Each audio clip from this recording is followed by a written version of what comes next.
Hey, Doug and Pat here with another episode of the Wealthy Gym Owners. And today we're going to talk about what to look for when you're hiring. So, Doug, get us started.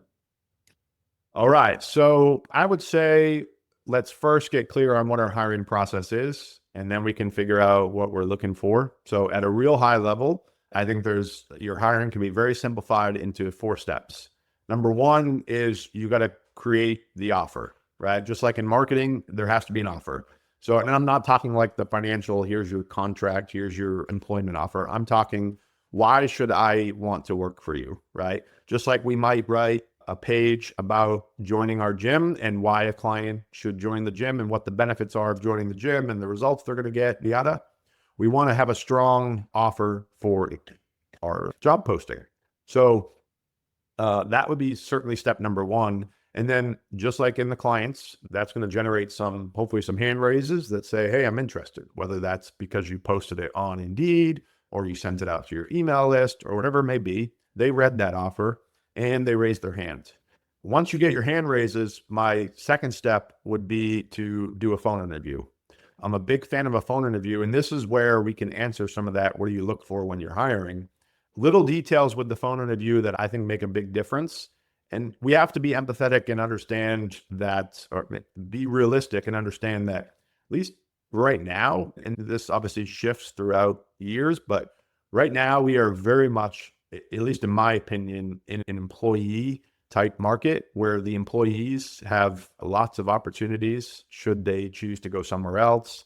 There are almost every place is hiring, right? So you're not the only one that they can take a job for. And so some of this is, I'm not saying you don't want to be picky, but you don't need to make them jump through like 17 hoops to get a job with you, right? Because they're just going to move on to the next one.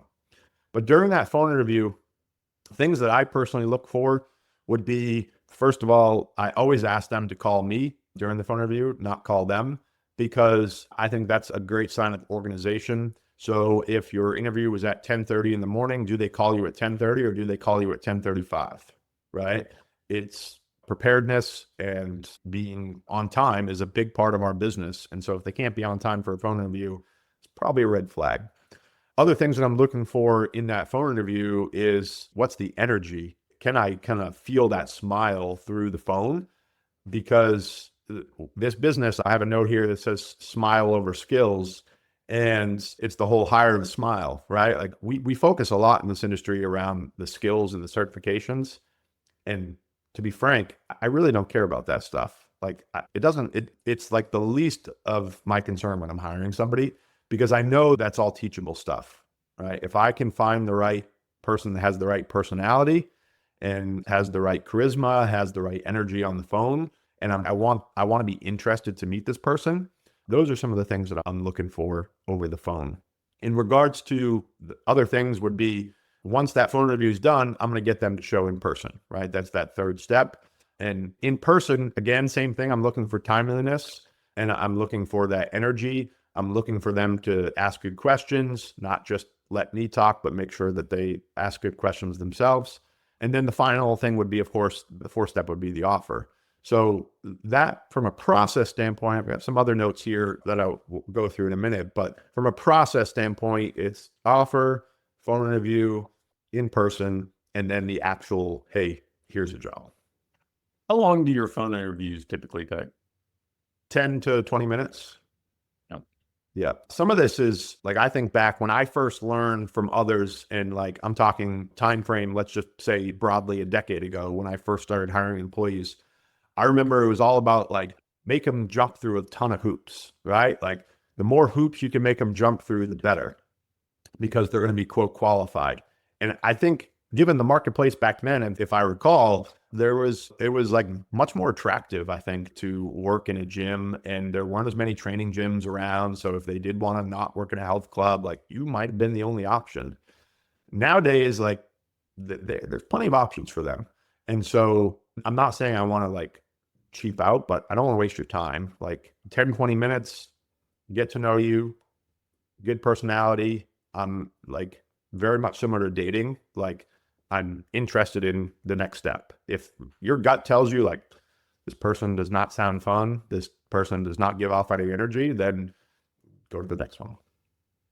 Yeah, I think that what you just shared there is pretty critical because if anybody learned about hiring under really pre-pandemic circumstances, it was different. I mean, the landscape was different, and very much like advertising evolves or competition evolves. So you can't be using the 2015 playbook today and expect the same results. So I think that's a really important insight. So, what other tips and suggestions do you have?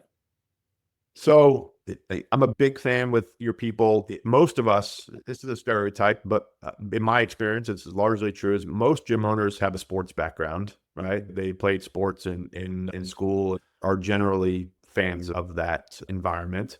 And so if we think of the positions on your team as sports, in the sports world, I think it's really important. Like if you look at the good teams, they identify what gap they're trying to fill, and they realize that nobody is good at everything. So even as broad of a position as a coach, right? That would be the equivalent of like a sports team needing a wide receiver, right? There are all different types of wide receivers. There are ones that are better at running the go route and they're super fast. There are better ones that are more short and different skill sets, right? Even though they're both titled wide receiver. The coach is the same thing, right? So yes, I need to hire a coach. Okay, what kind of coach? Where can they fill the gap? I don't want them to be good, frankly, at things that either I'm already good at, or if I have another coach already on the team, how can I build this complementary structure? So an example would be, let's say that, and some of this is based on the avatar that you work on, but for example, let's say that you are very like outgoing and very personable. You're great with the relationship piece of it. And maybe you don't nerd out as much about the kind of the training geeky stuff, right? I personally would be looking for somebody that, sure, they need to have like a minimum, right? Like I don't want them to be a robot, but their strength may be like injuries. Maybe they're phenomenal working with clients that are injured.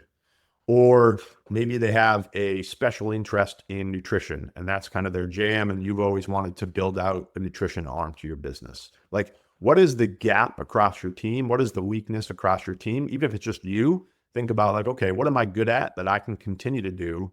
And then what part of coaching or what personality type can complement this? We don't want a bunch of, at least in my opinion, you don't want a bunch of like yelling and rowdy people. You might have one person that's like that the clients that like that type of coach goes to them.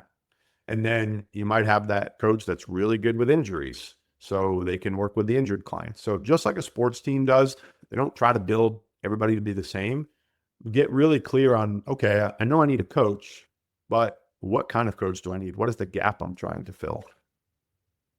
Yeah, I think that's part of the beauty of what we're doing in this industry, right? I mean, there's a very human element to it, and not everybody's going to be the same. Not everybody's going to be cookie cutter. And I think that for you to have the right culture, you have to go find the right personality types. And if you're running a gym serving the 50 plus crowd, that's probably a different personality type than if you're trying to have the high end or the high energy gym serving the 25 to 33 crowd. So, no, I think that's a really profound insight there.